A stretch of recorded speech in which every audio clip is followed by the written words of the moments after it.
So, we have already studied some properties of random variables, or rather the sequence of random variables when n goes to infinity. So, most important theorem is, or the results in this field is the central limit theorem, which is basically related to the distribution in which a sequence of random variable converges, or rather a sequence of random variable converges to another random variable which is called in distribution. That means, we are interested in the distribution of the sequence of random variables, and we also look at the distribution of a particular random variable which is in fact the limiting random variable. Now, today in this during the next 20 minutes or so, we will extend this idea in order to develop another result, or another extremely important result for a multivariate distribution, which we call multivariate central limit theorem. Now, it is quite natural that this multivariate central limit theorem should evolve from the same notion, or maybe from the same theory, or maybe from the same approach or idea of the central limit theorem for a sequence of univariate random variables. So, now we are going to present this multivariate central limit theorems, its characterization as we along with proofs. The main objectives of this talk can be summarized as first, we will give statement and the proof of a famous theorem of that relates to this central limit theorem, which is known as Cramer-Wald device, and which leads to a different which leads to a multivariate CLT, although, but later on we will give you a version of a more general multivariate central limit theorem. So, let us start with the Cramer-Wald device. If I call this as a theorem, the statement of the theorem goes like this. Let x n be a sequence of random vectors in R k. R k is a k dimensional Euclidean space. Then x n converges to a random vector x if and only if each linear combination of the components of x n is a vector. So, each linear combination of the components of x n converges in distribution to the same linear combination of the components of x. So, if we consider a particular notation, the sequence of random vectors x n, this converges to x in distribution if and only if L prime x n converges to L prime x in distribution for every L. Now, it is very clear that L prime x is univariate, because it is a linear combination of the components of x. So, this theorem essentially gives a characterization of the central limit theorem with respect to random vectors in terms of univariate random variables. So, this is extremely important, because whenever we come across anything that relates to multivariate or random vectors, we can immediately transform it in terms of univariate functions or random variables, and then again go back to the multivariate part, which we will demonstrate later on also. So, let us start the proof, and as we know that the distribution function and characteristic functions have actually one-to-one correspondence, that means characteristic functions defines the distribution function uniquely. So, we start with deriving the characteristic functions. So, let x n, which is a random vector having components x n 1, x n 2 up to x n k, and let x be another random vector having components x 1, x 2, x k.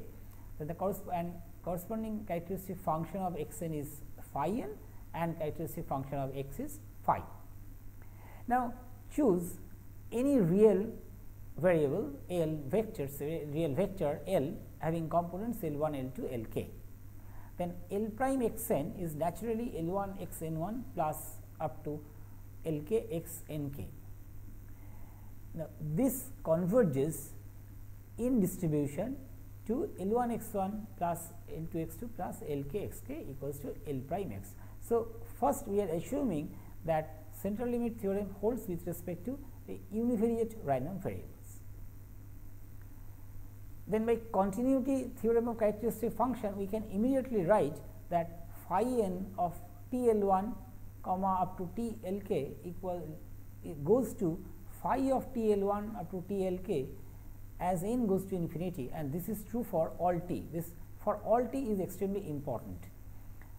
Since it is true for all t, we can just put t equals to 1, and we know that since L1, L2, Lk are arbitrary, then the entire proof follows from multivariate version of continuity theorem, because we are observing that the left side is the sequence of characteristic functions for a sequence of random vectors, and right side is the characteristic function of another random vector, that is, in this case it is x equals to x1, x2, xk.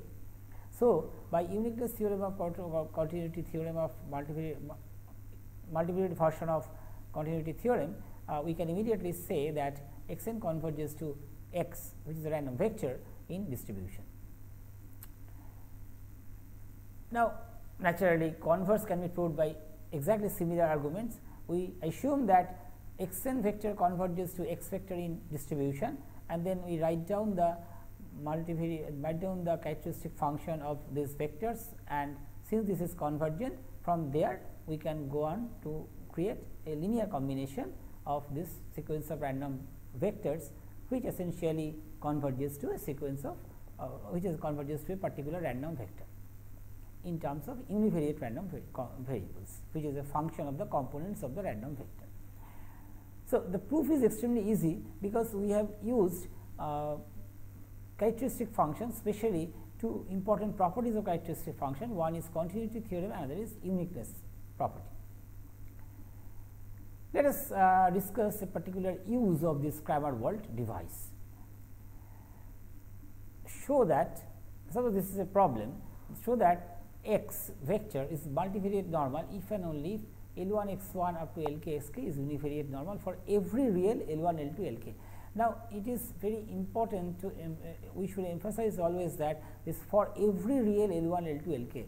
If this thing happens for a particular or a few particular values of the choice of L vector, then this might not hold true. Again, we use the characteristic function of these vectors and variables. So, characteristic function of random vector x is phi of u1 u2 uk, which is expectation of e to the power I u1 x1 up to I uk xk. Since y equals to summation uj xj is univariate normal, and the characteristic function of y is exponential I t u minus half t square sigma square, where mu is expectation of y, which is nothing but summation j equals to 1 to k uj into expectation of xj, and sigma square is variance of y, which is nothing but double sum or single sum over ij both equals to 1 to k ui uj into covariance between xi and xj. Now, again, as we did in case of Cramer-Wald device, just put t equals to 1, and we put and define mu j as expectation of xj, sigma ij as covariance between xi and xj. Then we immediately get phi of u1 u2 uk equals to e to the power I into summation j equals to 1 to k uj mu j minus half summation I j both running from 1 to k ui uj sigma ij. Now, this right hand side is nothing but the characteristic function of multivariate normal distribution. So, by uniqueness theorem, x follows multivariate normal, and naturally the converse can be proved similarly. So, you see here we have used this Cramer-Wald device in order to prove the multivariate normal distribution, prove the CLT with respect to a multivariate normal distribution. Now, just to give a feel, let us consider a concrete example. Let u1, u2, u1n, u2n, u3n, they follow the exponential distribution with mean theta, and for the sake of simplicity, here we assume that all u1n, u2n, u3n, they are actually IID distributed, or that means independently and identically distributed random variables for n equals to 1, 2 and so on. But these are all univariate random variables. Now, from here we will first define a proper multivariate distribution of a sequence of random vectors, and then we will see how the convergence can occur. So, in this case, let us define x1n equals to u1n, x2n equals to u1n plus u2n. So, it is clear that x1 and x2 are not uncorrelated. Basically, u1n is common in both x1 and x2n. Similarly, we define x3n equals to u1n plus u2n plus u3n. So, it is clear that u1 is common in all three variables, u1 plus u2 is common in x2n and x3n. So, that really generates or creates a correlation structure among the random variables x1n, x2n and x3n. In fact, we can derive that it is extremely easy to evaluate that expectation of x1n equals to theta, because x1n is nothing but u1n and u1 is nothing but an exponential distribution with mean theta. Expectation of x2n is 2 theta, expectation of x3n is 3 theta. Variance of x1n is theta square, variance of x2n is 2 theta square, and variance of x3n is 3 theta square. Similarly, we can evaluate covariance between x1n and x2n, which is same as covariance between x1n and x3n, and which is in fact nothing but theta square, and covariance between x2n and x3n is equals to 2 theta square. So, it is clear that since theta is greater than 0, there is a proper correlation structure among the variables x1n, x2n and x3n. So, we can safely say that x1n, x2n and x3n together forms a vector, a random vector, and which is a proper multivariate distribution with a proper correlation structure. There is no question of independence among x1, x2 and x3 random variables or the components. So, x1n, x2 and x3n follow a multivariate distribution with a correlation structure. So, we define y1n as x1 bar minus expectation of x1n by sigma 1 by root n, y2n as exactly similarly like y1n with respect to x2 bar, and y3 is same as y2n or y1n, except that it is a function of x3n bar. This is nothing but basically standardized version of x1, x2, x3n. Now, we can consider y1n, y2n and y3n as an univariate sequence of random variables. So, we can apply univariate CLT to each of these sequences, so that we see that yjn converges in law to yj, j equals to 1, 2, 3, where yj follows normal 0, 1. Now, I will show by random generation or simulation, I will show the histogram of this random variables, which is seen to be normal 0, 1. So, that might give us the confidence that actually this can happen. But it is clear that again y1, y2, y3 are not independent, because we can calculate the correlation between them, and since the variance of each of them is 1, then covariance is nothing but the correlation, which is in fact covariance between y1 and y2 is 1 by root 2, or that between y1 and y3 is 1 by root 3, and that between y2 and y3 as root over 2 by 3. So, we might think that y1, y2, y3 prime jointly follow a multivariate normal distribution with mean vector 0, 0, 0 and a variance covariance matrix sigma, where sigma takes this kind of structure. Now, here just for the sake of calculation, 1 by root 2 is nothing but 0.707, 1 by root 3 is nothing but 0.577, and square root of 2 by 3 is 0.816. So, I have written in this way because when I did this calculation, I get the values in decimal points.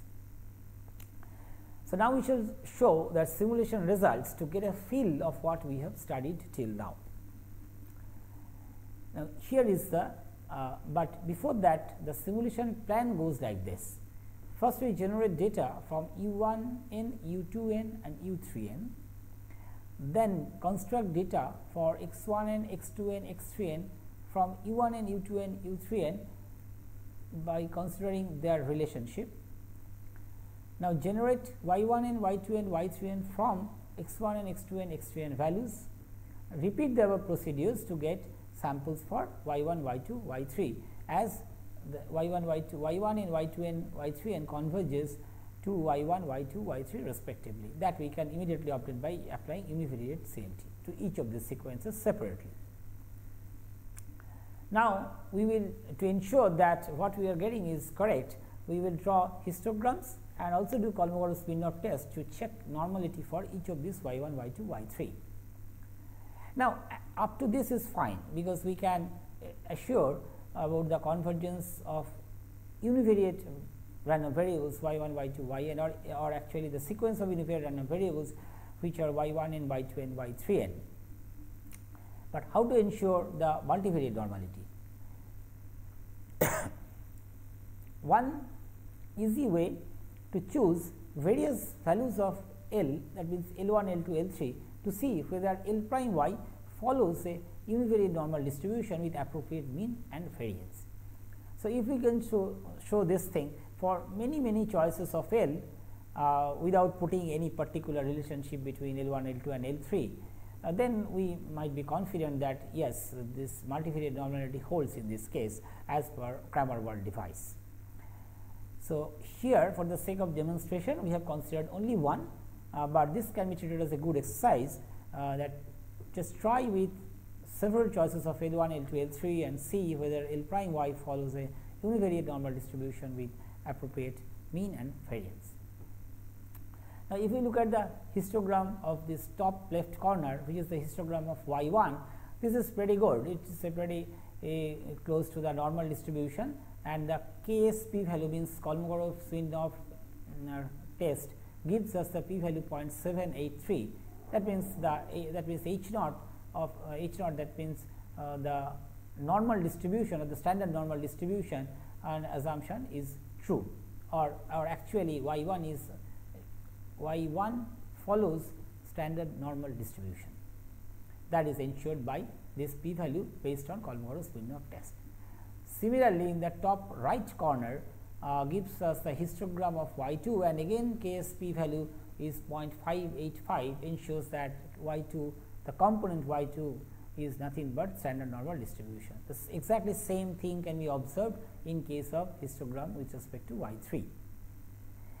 Now, here in the last diagram, which is bottom right corner, we produce the quantile plot for a set of values that is generated from by taking L1 equals to 1, L2 equals to 1 and L3 equals to 1. Here we have given only particular choice, and it is seen that it actually, this red line falls on almost on top of this dotted black line. That means it actually follows univariate normal distribution with appropriate mean and variance. Now, we can try with many other choices of L1, L2, L3, and I am sure we will see that the same kind of picture we will be able to see. So, this ensures that, or gives us a confidence using simulations we can check whether Cramer-Wald device is actually holds in any example of a convergence with respect to a multivariate sequence of random vectors. Now, note that the way we constructed the multivariate vector is not basically from a particular or from a standard normal distribution, but from an exponential distribution, a positively skewed distribution. But again, by defining the random vectors and looking at the large sample properties of the distributional convergence properties, we see that it follows multivariate normal distribution, and that is seen using Cramer-Wald device. Now, we will state another version of multivariate CLT, which is called multivariate version of Lindeberg CLT. Lindeberg CLT for univariate random variable is known to us. Let us assume that x1, x2, xn be independent k-dimensional random vectors with certain mean vector as 0 and dispersion matrix as sigma I. Sigma is definitely a positive definite matrix, and define Sn equals to x1 plus x2 plus xn. Now, if we see that 1 by n summation I equals to 1 to n capital sigma I goes or converges to capital sigma, which is a non-null matrix, and for every epsilon greater than 0, this condition holds true, that is summation 1 by n summation I equals to 1 to n integration over norm of x. In case of univariate, this was mod of x, but since we are dealing with multivariate distribution or random vectors, we have to consider norm of x. greater than equals to epsilon into root n, then norm of x square d f I goes to 0 as n goes to infinity.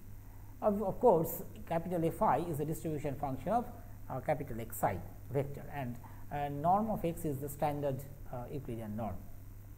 Under this condition, it can be easily shown that Sn, the vector sum of the random vectors divided by square root of n, converges in distribution to a k dimensional normal vector, k dimensional normal distribution with mean 0 and dispersion matrix capital sigma.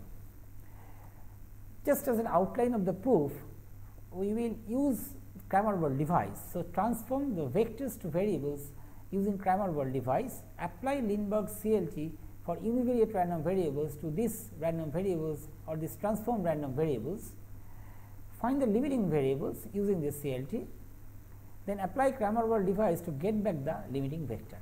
So, just a repeated application of Cramer-Wald device will prove the Lindeberg stability theorem with the help of Lindeberg's CLT for univariate random variables.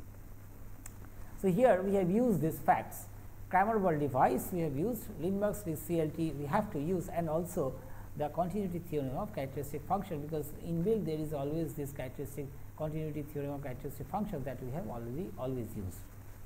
So, as already discussed, this multivariate central limit theorem has a close connection with the univariate central limit theorem. In fact, the characterization of multivariate central limit theorem is using the central limit theorem for univariate sequence of random variables.